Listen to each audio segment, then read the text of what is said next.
hemos convocado a neurólogos, a médicos, a psiquiatras, a pacientes, a familiares, a quienes trabajan en acceso desde las diferentes obras sociales, así que es un público bastante heterogéneo, bastante claro, cosa que es muy buena, porque la ayuda que uno puede servir mucho para otros que no están en la misma área de atención. Y en este encuentro van a participar la licenciada Andrea Vitt, que es trabajadora social, y la doctora Elizabeth Aymar. Muchas gracias. Ambas son miembros de RALS. RALS es la red de asistencia legal y social, y están encargadas del área de la ALDEMA, y ahí es la convocatoria. Así que bienvenidos, las dejo con todo el público.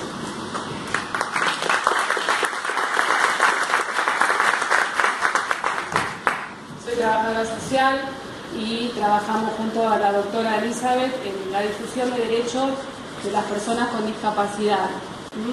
Pero en realidad, cuando uno piensa en términos de discapacidad, y sobre todo en esta nueva era, en esta nueva época, va a estar atravesado por otros conceptos y otras concepciones, ¿sí? Y otras miradas.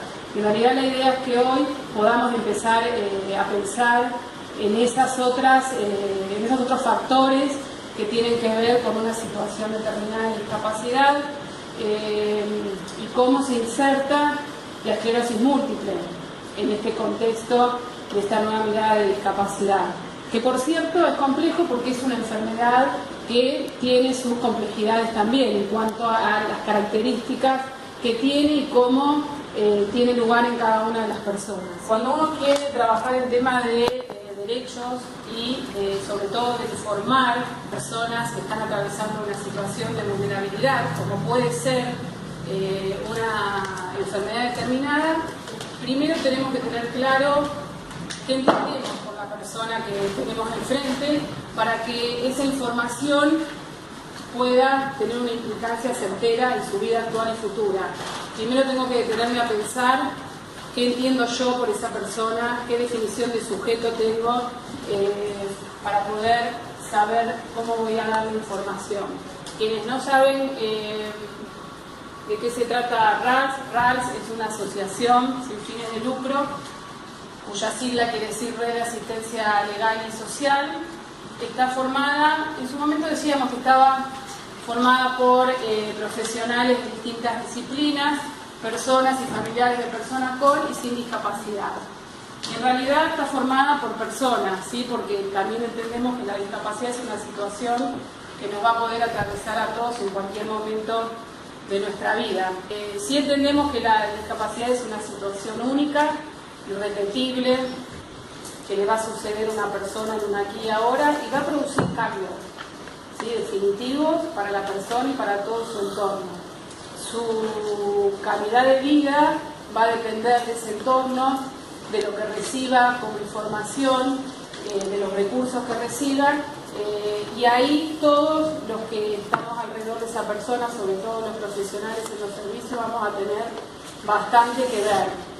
Hoy aparece un nuevo paradigma, que es el paradigma social, que también uno puede revisarlo y reverlo, pero que es lo que va a sentar las bases para la manera de evaluar hoy la discapacidad. Y cuando uno va a iniciar ese trámite del certificado, que ahora lo vamos a ir viendo de a pedacitos y cómo es el tema, ¿no?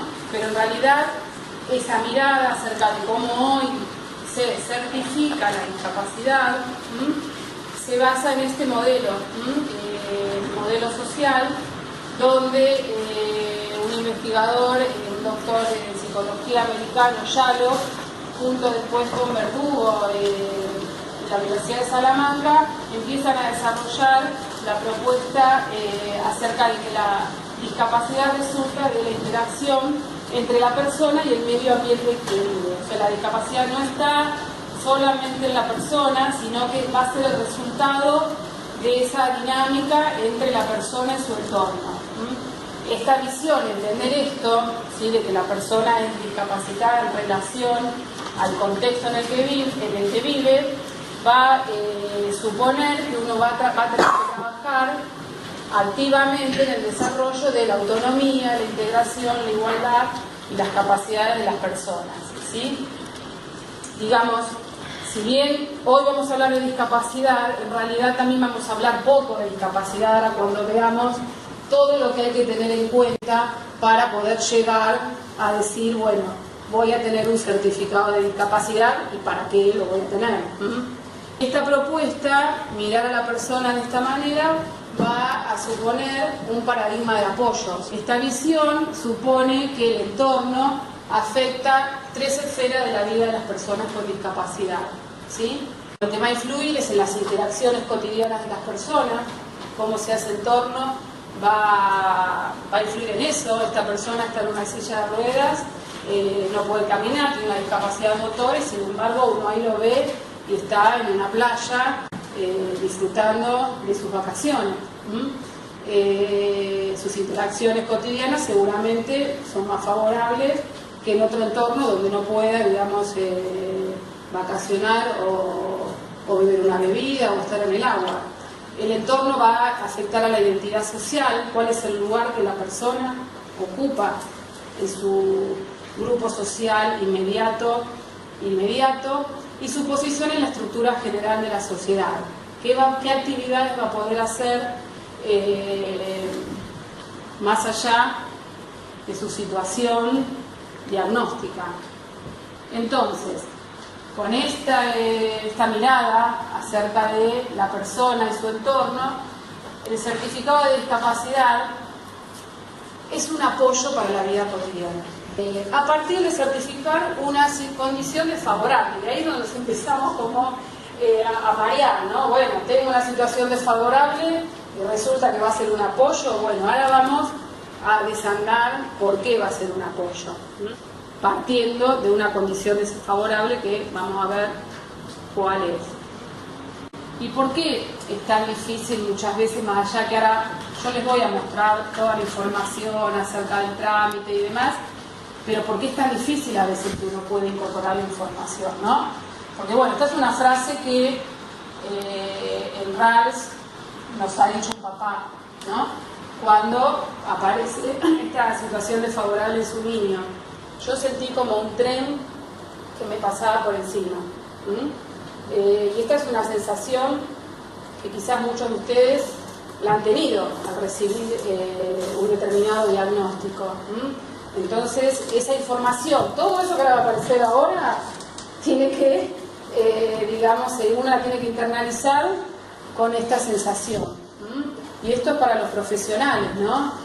Como muchas veces uno explica, pero en realidad la persona está atravesada por esa situación dolorosa a partir del cambio que se da en uno.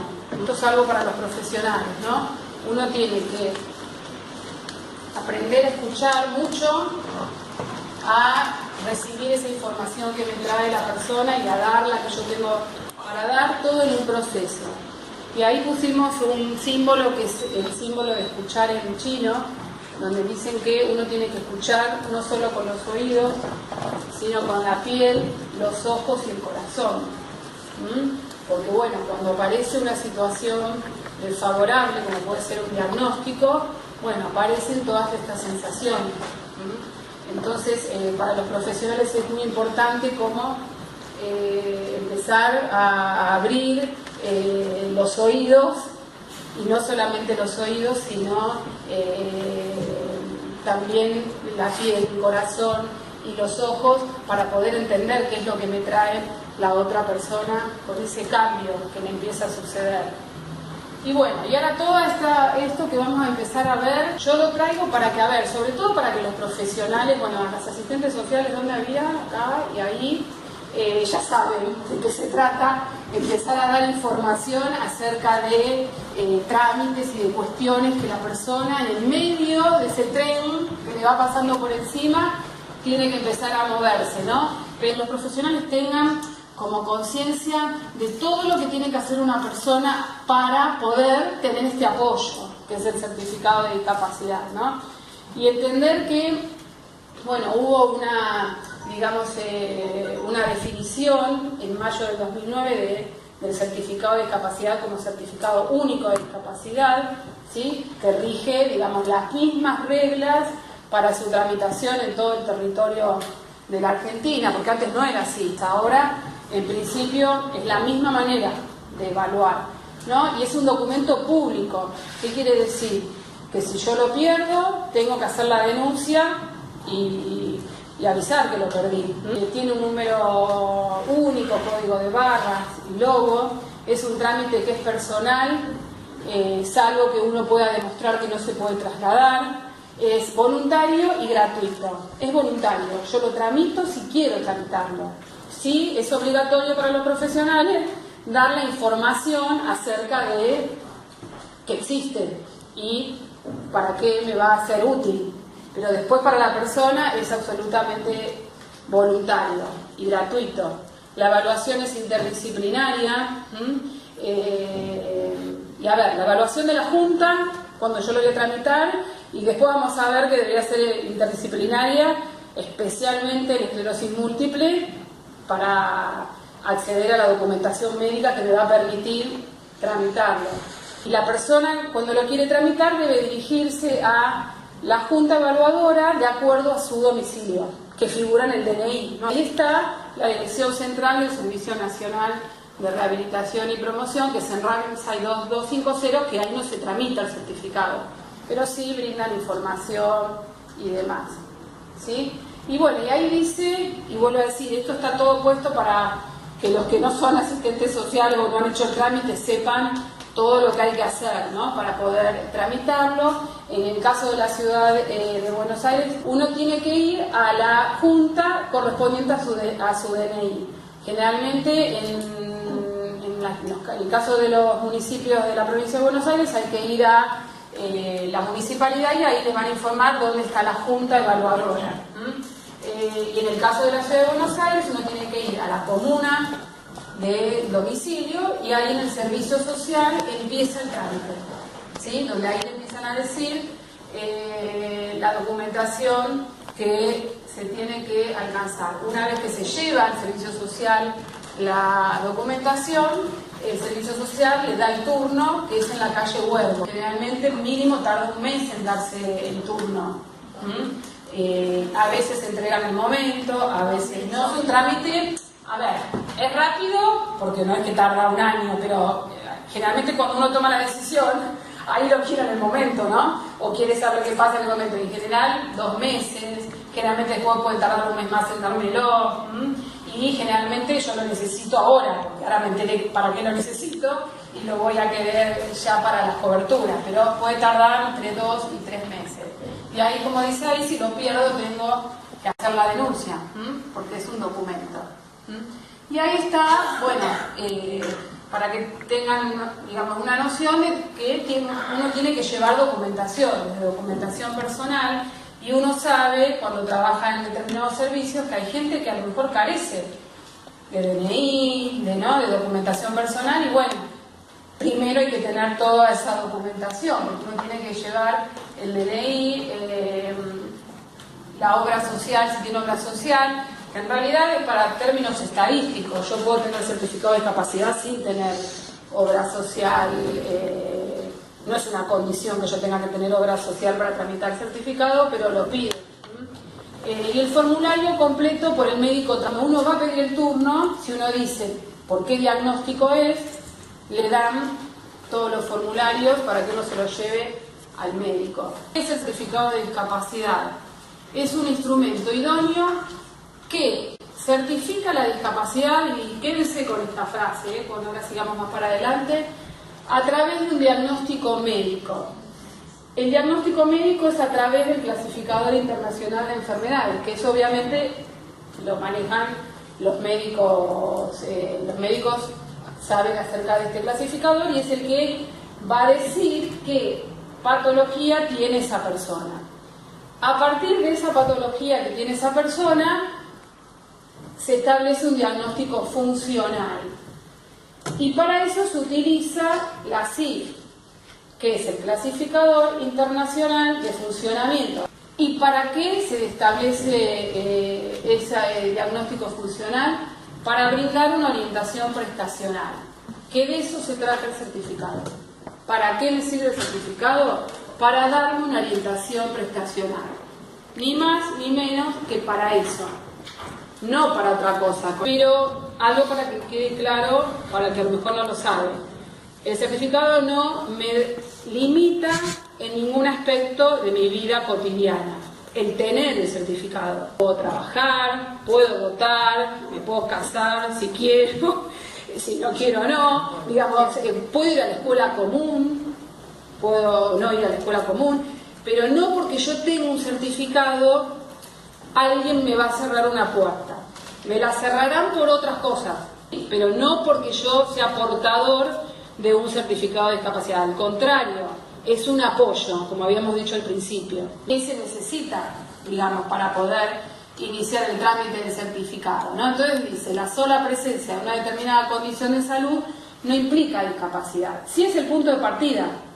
Si yo no tengo una determinada condición de salud determinada, que me la dice el clasificado de enfermedades, no voy a poder hacer el trámite del certificado. Se parte de ahí.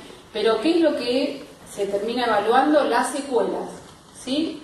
¿Qué es una secuela? Es lo que yo no puedo resolver, finalizar un proceso de rehabilitación determinado, comparándolo con una actividad normalizada, ¿sí? Eso es lo que se debe evaluar para iniciar el camino hacia el trámite del certificado. Y ahí después va a estar el desafío de cómo se evalúa la secuela, cómo se evalúa la condición de la persona. Entonces, ahí aparece lo que se debe tener en cuenta para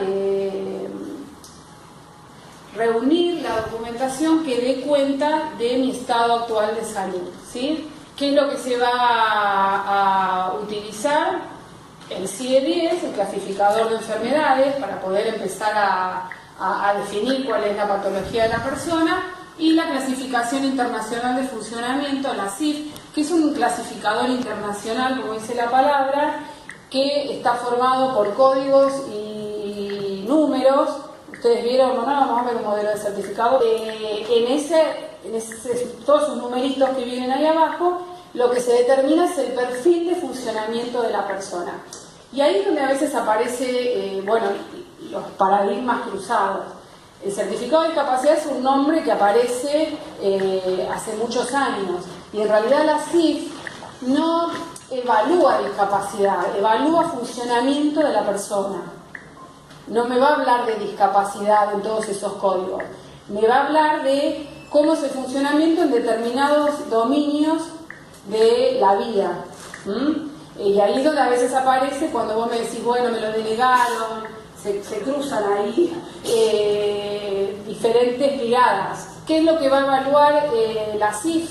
Y ustedes lo van a ver en el certificado. Va a evaluar las funciones y estructuras corporales, ¿no?, de esa persona a partir de ese diagnóstico, es decir, cómo funciona, cómo están sus órganos y cómo funciona su organismo. Va a evaluar actividades y participación, va a evaluar factores ambientales y factores personales. Todo eso figura en el certificado, aunque muchos no sepan qué es, porque está en código y en números y letras. Lo interesante es que a lo mejor nosotros no sabemos lo que dice mi certificado, pero lo agarra un alemán que sabe, traduce los números y lo entiende, porque es internacional. Que esa fue la idea, que todo el mundo pudiera manejarse con el mismo clasificador. Y eso lo que me va a dar es el perfil de funcionamiento de esa persona. El certificado lo que va a tener es los datos de la persona, el diagnóstico, ¿sí?, que es de donde se parte. En este caso es un certificado de hipoacusia. El diagnóstico funcional, y ahí empiezan, ¿ves? Funciones corporales, estructuras corporales, que tiene que ver qué le pasa a ese organismo, cómo funciona en este caso el oído, qué pasa con la actividad y la participación de la persona y qué pasa con los factores ambientales. Y todo eso está evaluado en códigos, ¿sí?, que la Junta Evaluadora los clasifica de acuerdo a la documentación que uno le lleva, ¿no? Los que han tramitado, uno tiene que llevar la documentación de su equipo tratante, y a partir de eso se hace toda esa funcionalidad. Orientación prestacional, qué prestaciones debe recibir esa persona. ¿Y esto por qué se pone? Porque uno también debería ir a la obra social debería cumplir con lo que dice la orientación prestacional. En la práctica sabemos que no es así, uno igual después tiene que llevar un montón de documentación, pero el fin es ese. Y la validez, ¿por qué se vence el certificado? ¿Alguien sabe? Puede reducirse la discapacidad o aumentarse. Lo que va a variar es la funcionalidad, aunque el diagnóstico médico sea el mismo. ¿Sí? El diagnóstico puede ser el mismo, pero lo que varía es eso, y lo que va a variar es la orientación prestacional. No es lo mismo, claro, no es lo mismo a lo mejor lo que yo puedo necesitar a los 10 años que lo que necesita a los 30. O puedo, en algunas situaciones, puedo no renovarlo. ¿No? Digamos, también podría ser en algunos, sobre todo en los niños, puede pasar eso con algunos. En el caso de la esclerosis múltiple, lo que se pide como requisito la planilla de evaluación de personas con esclerosis múltiple. Cada patología tiene sus propias planillas para completar por las diferentes especialidades, ¿no? Y acá dice, bueno, que en el caso de la esclerosis múltiple hay una planilla especial donde la tiene que completar el médico, ¿no? Bueno, con los datos, el neurólogo, si el especialista, tipo de esclerosis, tiempo de evolución de la enfermedad, tratamientos recibidos, bueno, eso el paciente se lo debe llevar al médico, que lo debe completar. Tratamiento actual, especificar drogas, grado de discapacidad, según la escala expandida del estado de discapacidad. Piden esa escala para evaluar esclerosis múltiple, adjuntar informes de estudios realizados, bueno, que ahí lo que decía él, puede ser resonancia, bueno, el estudio que cada una persona tenga y le pide al médico, y un resumen de historia clínica completo. O sea, el médico tiene que escribir bastante. Y a veces, muchas veces, no sé si en el caso de la esclerosis múltiple, pero en otras situaciones, muchas veces pasa que falta como información. Por eso el trabajo en equipo, porque muchas veces son otros profesionales, las terapistas, psicólogos o asistentes sociales, que son los que nutren de la información de la persona. Hoy es esto lo que se pide. Ahora vamos a ver una negativa de... Disculpame, Sí. cuando vos entras a la página del gobierno, Sí. aparecen distintos formularios, no solamente el de esclerosis múltiple, y a veces nos llegan el formulario de discapacidad motora, o discapacidad psiquiátrica, o discapacidad auditiva, porque puede ser que un paciente domine un tipo de discapacidad y sea mejor. Ahora vamos a hablar, yo les voy a mostrar lo que no se hace para que suceda esto que vos decís, para que la persona sea, digamos, evaluada de manera integral, porque vamos a ver, con este libro vamos a ver las escalas de las evaluaciones, pero ¿por qué se niegan certificados de esclerosis múltiple? Sí, la fatiga, la temperatura.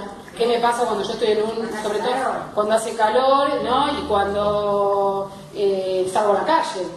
Por eso decía que esta evaluación es mucho más integral, porque con el nivel de preguntas que tiene, me va a permitir contestar qué me pasa en diferentes ámbitos sociales, no solamente en mi casa. ¿Qué me pasa? Perdón, si yo subo una escalera en mi casa, capaz que la subo bien. Si tengo que ir al subte y subir todo el día escaleras, no es lo mismo.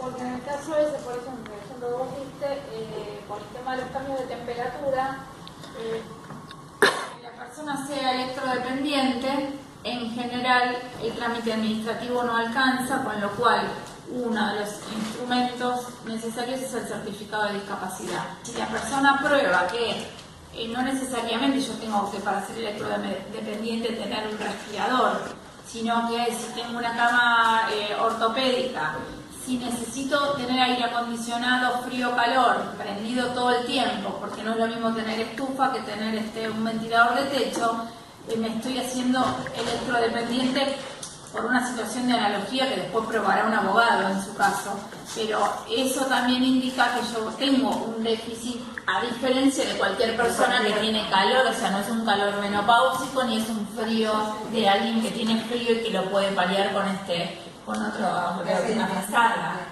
En realidad no lo soluciono y en realidad necesito una forma que me dé calor que dependa de la electricidad mucho más que depende una persona que no tiene discapacidad, o sea, que no tiene este déficit. Por eso es importante la evaluación también en ese lugar, que se va a tener en cuenta en el empleo y en la casa.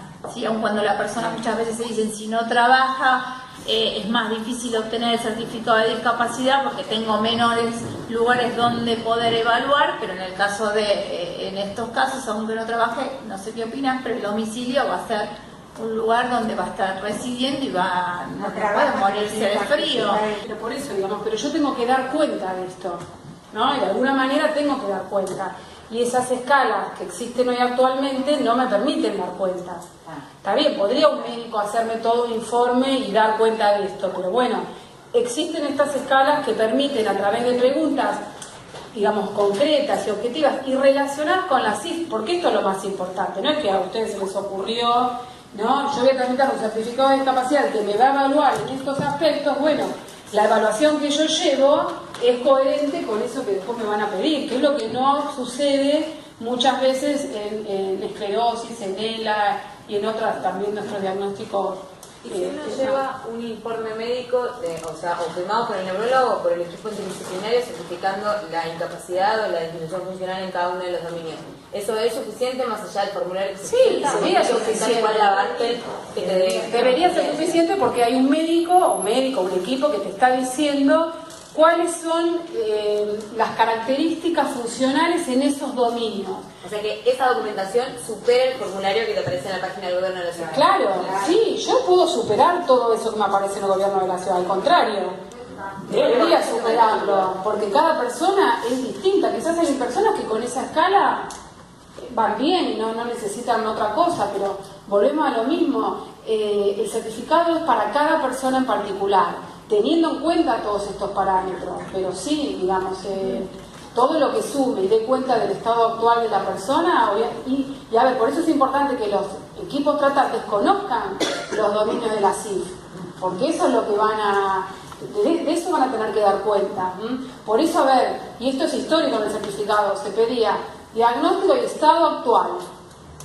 Bueno, ahora es estado actual con todas estas complejidades y todos estos formularios y demás, pero sí, puedo llevar más documentación de la que me piden. Si yo le llevo esa documentación, a lo mejor yo al médico lo veo una vez por mes, pero a la terapista la veo 2 veces por semana. Entonces, yo le puedo llevar un informe de la terapista o de la fisiatra o del psicólogo para empezar y bueno, que se interioricen en estas escalas, sería lo ideal, porque son como muy, son estandarizadas, son de la OMS, digamos, no es que la definimos acá en este ratio. Certificado de mano, en ningún lado dice la palabra discapacidad y demás. Este nuevo certificado habla de funcionalidad. Entonces ahí se ve menos pato, digamos, porque yo tengo la planilla de visceral, de motor, del otro que nos va a permitir empezar. Otro formulario, otra manera de evaluar calidad de vida, que es con el cuestionario Primus, que tampoco se usa acá. Nosotros lo trajimos hoy para que sepan que hay formularios que los hace la OMS, que es el mismo que hizo la CIF, para discernir la posible relación entre calidad de vida, tiempo de evolución de la enfermedad y grado de discapacidad que se midió por la escala esa que tengo que completar. Este formulario empieza como a manejarse en ese continuo, ¿no? Y encontramos en un informe que decía, por ejemplo, en un estudio de España, decía que el tiempo promedio para alcanzar un puntaje en la escala de discapacidad de 6, que es la necesidad de asistencia unilateral para la marcha, es de 15 años. El tema que el Primus lo que me va a permitir es evaluar qué pasa de mientras tanto. Porque a lo mejor no te voy a esperar 15 años para tener el apoyo, el certificado y tener las prestaciones. Estos formularios permiten evaluar más al interior de la cotidianeidad, ¿no? Y bueno, el abordaje multidimensional no alcanza con una sola disciplina, vamos a trabajar en equipo, ¿qué vamos a hacer? Y bueno, pero existen en el mundo estos formularios y estaría bueno empezar a ponerlos en marcha acá, ¿no? Y bueno, y esto que ven acá es lo que evalúa el certificado de discapacidad. Está puesto de otra manera, pero en realidad esto es lo que a la hora de presentar la documentación en la Junta tengo que dar cuenta de esto, ¿no? Voy a tener un trastorno o enfermedad, que en este caso es la esclerosis múltiple, pero después yo tengo que llevar una evaluación integral de qué me pasa en esas funciones, porque eso es lo que me va a evaluar la junta médica, me va a tomar la documentación acerca de eso. Una vez que obtengo el certificado, yo dividí hace unos años, como 18 ya,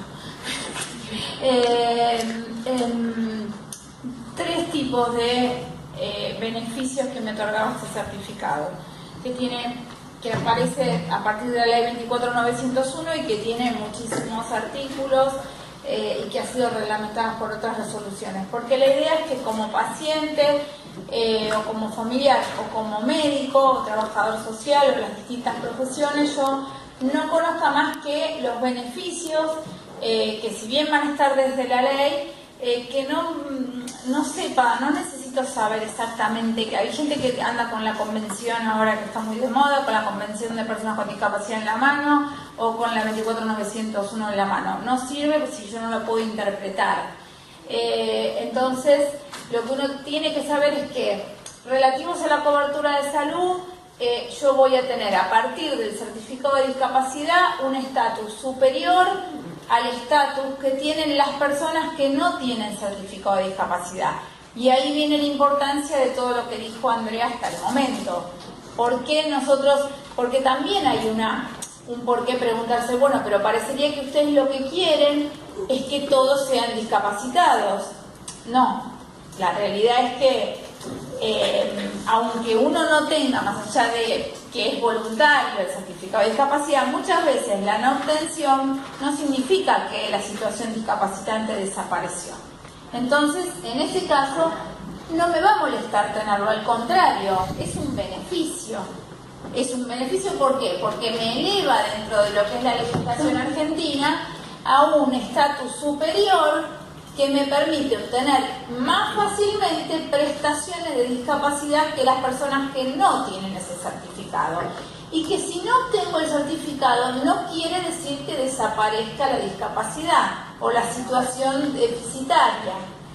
Entonces, una vez que obtengo ese certificado, me tengo que acordar que cualquier prestador de salud, desde la gente del seguro de salud, aquellos que trabajan en relación de dependencia, ya sea que trabajen en situaciones de convenios laborales que me den obras sociales llamadas sindicales, como son la famosa, CECAL, por ejemplo, que tenga sueldos, la UOM decía acá, ojalá que no, que tenga sueldos superiores a 15.000 pesos, me va a recibir OSDE o alguna obra social de empresarios, que tenga sueldos superiores todavía a esa suma, voy a poder tener una obra social de convenio.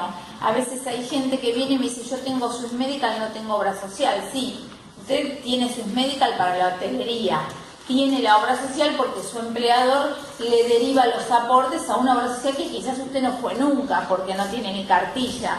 Y si obviamente puedo ir a atenderme a los arcos, ¿para qué voy a ir a la obra social a hacer nada? Entonces, después también, si no estoy en relación de dependencia, tengo que saber que voy a poder obtener a través del monotributo social, para aquellas personas que no puedan acceder como con una categoría de servicios. ¿Quiénes son los monotributistas? Aquellos que pueden dar un servicio, prestar un servicio desde que puede ser abogado, médico, manicura, electricista o cuidador domiciliario. Entonces, esas personas acceden a la obra social a través del monotributo. Aquellos que no, se ha llamado monotributo social, ¿sí? Y mediante una suma fija que difiere mucho de del monto que se paga para la menor categoría de monotributistas, también accede a la obra social. Cuando hablamos de empleo, aquellas personas que trabajen a veces dicen, bueno, pero tengo IOMA, o tengo DIVA porque trabajo en la Armada, o Policía Federal, y me dijeron que estas obras sociales no cubren discapacidad. Esto es algo que dicen ellos, por supuesto, pero no es así. Estas son las obras sociales mal llamadas en su momento autárquicas. ¿Por qué? Porque es verdad, ellas generaban un sistema donde controlaban sus ingresos y no recibían nada de lo que antiguamente era el APE, hoy el SUR, y entonces decían, bueno, nosotros como tenemos cápitas altas, es decir, los empleados tenían ingresos altos en general con relación a las otras obras sociales, vamos a cubrir la discapacidad. se los invita a participar y les dicen que no. Entonces después dicen no, pero no vamos a participar ahora, porque ni vamos a dar la prestación, porque no somos parte del seguro de salud. Entonces quedaron en una situación en la cual se las trataba como la medicina prepaga. ¿Por qué? Porque no aportaban, no recibían, pero a su vez no querían dar la prestación. Entonces se las trata del mismo modo y deben dar la prestación de discapacidad, al igual que los institutos provinciales, el más conocido, cercano a este idioma. Muchas de estas, por ejemplo, el IOMA, la de Ciudad de Buenos Aires, SOSBA, son cautivas, es decir, además me impiden la posibilidad de pasar a otra obra social, con lo cual con más razón le tengo que exigir la prestación. Aquellas personas que tienen una relación a través de haber tenido una pensión no contributiva o contributiva, porque quizás cuando se jubila va directamente a PAMI, no puede optar por la obra social que tenía, también tiene que exigir las prestaciones al 100% a través del certificado de discapacidad, es decir, PAMI es una obra social, o por lo menos funciona como obra social. Algunos dicen, bueno, no tengo PAMI, ahora tengo Incluir Salud. Bueno, Incluir Salud es la prestadora de PAMI y PROFE para aquellos que tienen las pensiones. Pero simplemente es un nombre distinto, pero es lo mismo, con lo cual hay que exigir igual la cobertura prestacional.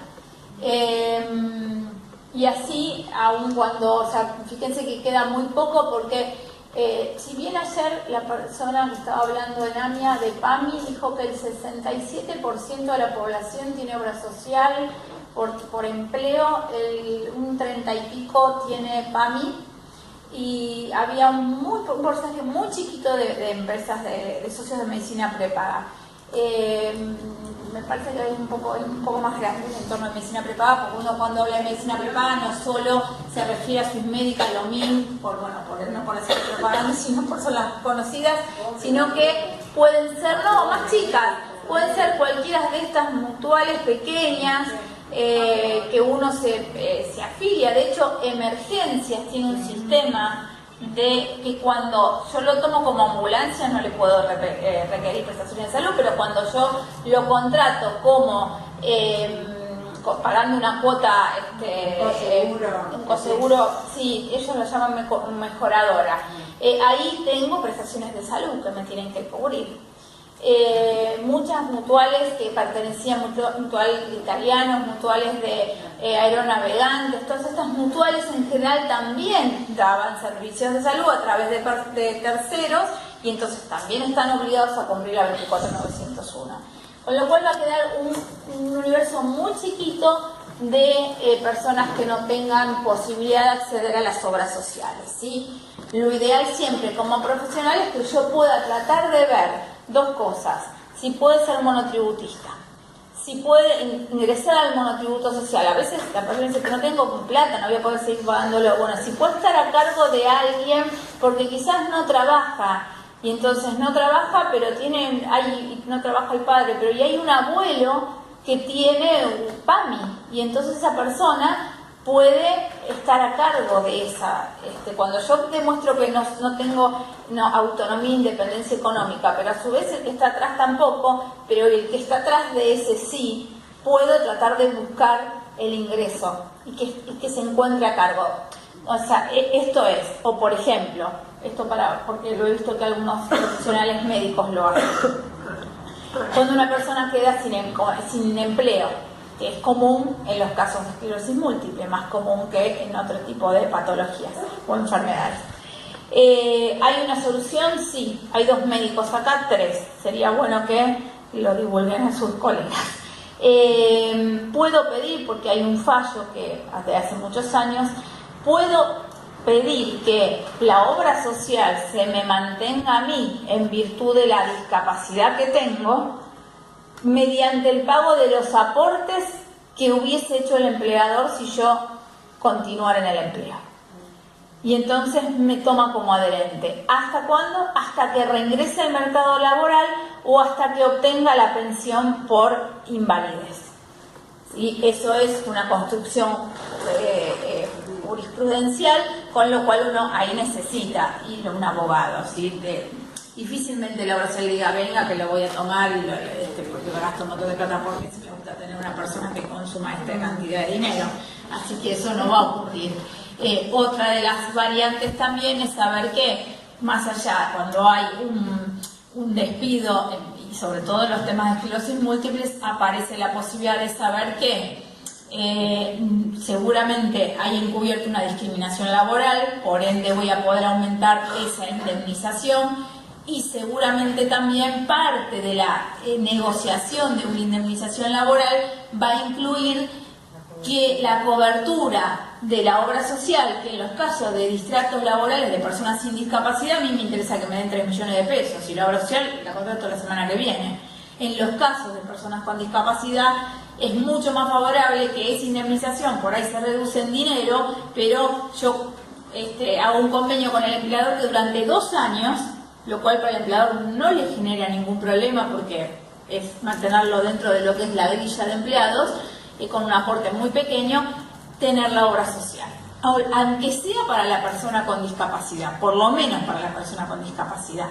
Por eso desde EMA, desde el área legal, nosotros con los casos los vemos y, o sea, ¿qué tenemos? Un abogado que hace seguridad social y otro abogado que hace temas laborales. ¿Por qué? Porque ante la llegada y se instala el diagnóstico o se agrava el diagnóstico, aparecen estas situaciones que hacen que la 24901 pase a ser una cosa más, nada más, la cobertura de salud. Sí, aparecen otras situaciones. Bueno, la exención de imposición de copagos o coseguros, quienes tienen los certificados de discapacidad no tienen que pagar ningún copago, aunque tengan planes que para personas sin discapacidad con el médico va a domicilio les cobren. Si es un socio con certificado de discapacidad, no tiene que pagar el copago que muchos planes, en general los más bajos, tienen. El Estado es la última opción. ¿Por qué es la última opción? Porque si yo tengo un diagnóstico discapacitante, sea leve, levísimo, y en los casos de que son graves mucho peor, es un problema tener que ir a pedir ejemplo. A ver, vivo en Ciudad de Buenos Aires, lo cual ya sería genial para esta situación. Tengo que ir a presentar el trámite del pedido de medicación al hospital. Del hospital no me lo van a dar, necesito la negativa. Con la negativa esa tengo que ir a desarrollo social. Y desarrollo social me va a decir que no, y tengo que ir a Nación. 3 lugares tengo. Se me pasaron 6 meses y les aseguro que las grillas que dan son tan difíciles de llenar, y muchas veces por mail, donde generalmente cuando uno trabaja con personas que no tienen recursos, la gente sin recursos no tiene recarga en el celular, con lo cual yo le pido que me llene una planilla por mail, no conoce mail, o sea, hay una situación en la cual la gente no maneja mail, no tiene computadora, no tiene locutorio cerca y se le acaba la recarga del celular se le acaba. Con lo cual, la facilidad esta que me dan ahora de muchos organismos donde me dicen llenen por mail y lo peor que me pueden pasar. Que vaya y pida de nuevo un turno, le van a decir que no importa. Hace todo de nuevo, va a llegar a la misma negativa, pero mientras tanto ya uno lo pudo sistematizar, hablar con la asociación y se empieza todo de nuevo. Ahora, en un caso real, el doctor el otro día, porque los hombres son desconfiados, y no quiso que la señora fuera a hacer el trámite. Entonces fue el doctor, pensando que a él le iban a recibir el trámite. No quiso que fuera ninguna de las empleadas del doctor o las colaboradoras del doctor. Entonces, ¿qué pasó? Le dijeron que no en La Plata. Y al otro día le dijeron que tenía que ir al Paro y 100.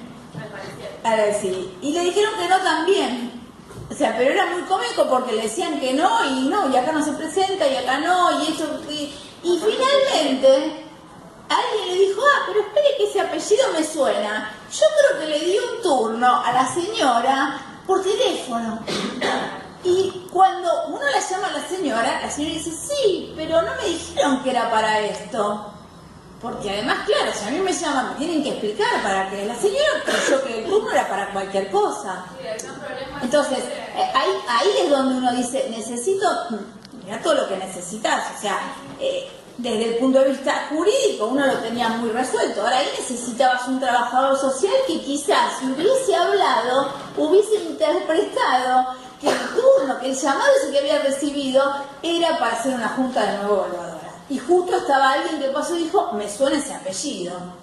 Entonces, es muy complejo. Por eso uno intenta que la persona tenga alguna obra social mínima que sea, o sea, siempre hay alguna solución antes que depender del Estado. ¿Querés decir algo sobre eso? No, y además el tiempo que lleva este recorrido vital para los tratamientos, digamos. Estamos hablando de que las personas muchas veces tienen dificultades para trasladarse, ¿no? Entonces, bueno, ¿cómo hago yo este derrotero de trámites en distancias tan grandes, con información? Acuérdense de la primera filmina, ¿no? Que la gente escucha y cómo damos la información, digamos. Muchas veces es muy complejo y la gente va quedando en el camino, digamos, de los trámites, y muchas veces no sabe ni por qué. El otro día una amiga trabajadora social que trabaja en San Fernando me decía que una persona termina encontrando su certificado de discapacidad en la oficina, pero iba por otra cosa, o sea, porque no sé si alguna de ustedes alguna vez ha hecho un trámite en un organismo público, y no le pregunto a los usuarios, sino a los profesionales, ¿no? Porque también nuestro sistema es tan complejo que los profesionales solemos tener obras sociales o medicinas prepagas, no nos atendemos en el hospital público o en los organismos públicos y demás, y es muy complejo, es un entramado burocrático muy complejo el de pedir turnos. Hagamos la prueba un día que tengamos tiempo de pedir un turno. Ya la obra social se demora, imagínense si uno quiere ir a un hospital a pedir un turno, ¿no? Digamos, es muy, lleva mucho tiempo y a veces es vital para la persona en cuanto a los tratamientos. Pero tiene más que ver con la burocracia institucional, digamos, que con lo que la ley avala, que el certificado. Sí, solamente tiene que ver por con eso, la práctica. a la voluntad, digamos. Sí, y de hecho, a ver, en el ejemplo de recién, donde yo decía, como que En la el práctica doctor, por ahí no lo tenés. era ¿por qué? Porque muchas veces, desde el saber, y pasa también con los médicos, uno dice, a ver, yo sé, a mí no me van a decir que no, ¿sí? Porque yo no, te van a decir que no igual. Y le van a decir que no, y le van a decir que no también a la persona, le van a decir que no, o sea, porque están para decir que no. Y seguramente a veces persiste más quien dice empieza a dar vueltas por el organismo y ve que no se va, y entonces, bueno, vamos a ver qué quiere. Un poquito tiempo, pero muy poquito tiempo, días, una obra social donde están todos muy capacitados en discapacidad, le pide a un médico de un paciente que se le rompe la silla de ruedas que le certifique para devolverle lo que había gastado en el arreglo de la silla, ese monto. A lo cual el médico dice, pero si yo no soy ingeniero, ¿qué voy a certificar? ¿Que se le rompió la silla? Sí, pero no, que usa silla, pero tiene parálisis cerebral, usa silla, tiene esclerosis múltiple y está en el estado en el cual usa silla. ¿Qué voy a certificar? Entonces, el problema del conocimiento tiene, o sea, por supuesto que incide en que uno acceda al certificado de discapacidad, pero pasa eso también, y eso los médicos los tienen que saber. Cuando uno habla de Galeno me tiene que dar la medicación, o me tiene que dar la medicación. El PAMI, incluso el PAMI o incluso el profe me lo da. O sea, parecía, y a veces desde los profesionales médicos uno ve, no le insista tanto, es el PAMI. O sea, ¿por qué? No es incompatible tener el inicio del trámite en el Estado con el monotributo social, ¿sí? ¿Por qué? Y aún en los casos donde yo tenga el monotributo, el que no es social, por ejemplo, que diga técnico electromecánico, lo que es ilegal es que a mí me salga la medicación por el ministerio y yo la agarre y agarre también la de la obra social. El certificado de discapacidad es para la persona, evalúa la funcionalidad en cada persona.